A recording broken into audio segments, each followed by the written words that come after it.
काँग्रेसचे राष्ट्रीय अध्यक्ष मल्लिकार्जुन खरगे यांच्या उत्तराखंडमधील हल्द्वानी येथे सभेनंतर सभास्थळाचं गंगाजलाने कथित शुद्धीकरण करण्यात आल्याच्या निषेधार्थ ठाणे शहर जिल्हा काँग्रेसच्या वतीने सत्याग्रह आंदोलन करण्यात आलं।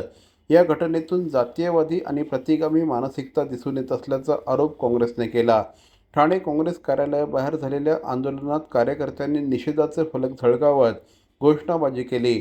ठाणे काँग्रेस अध्यक्ष राहुल पिंगळे यांनी सार्वजनिक व्यासपीठाचं कथित शुद्धीकरण हा संविधानातील समानतेच्या मूल्यांचा अपमान असल्याचं सांगितलं।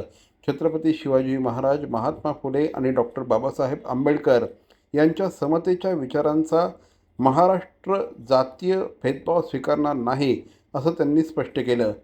यावेळेस काँग्रेसने भाजपवरही टीका केली।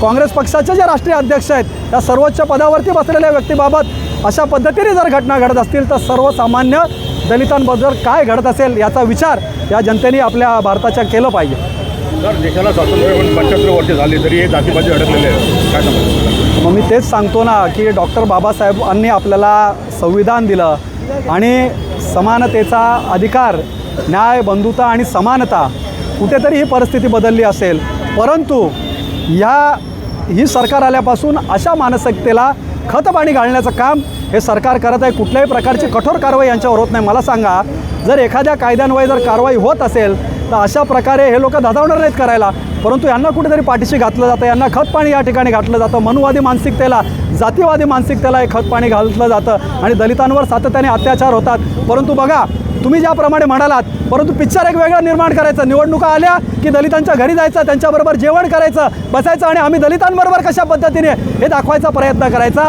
परंतु दलितांचा मात्र अपमान करायचा हाच भारतीय जनता पक्षाचा अजेंडा आहे। आणि पूर्ण भारताच्या 140 कोटी जनतेने ओळखलेलं आहे की जे काँग्रेस पक्षाच्या अध्यक्षांबरोबर जर या अशा पद्धतीने घडू शकतं तर सर्वसामान्य दलितांची अवस्था त्या ठिकाणी काय आहे या गोष्टीचा विचार आता या भारतीयांनी केला पाहिजे।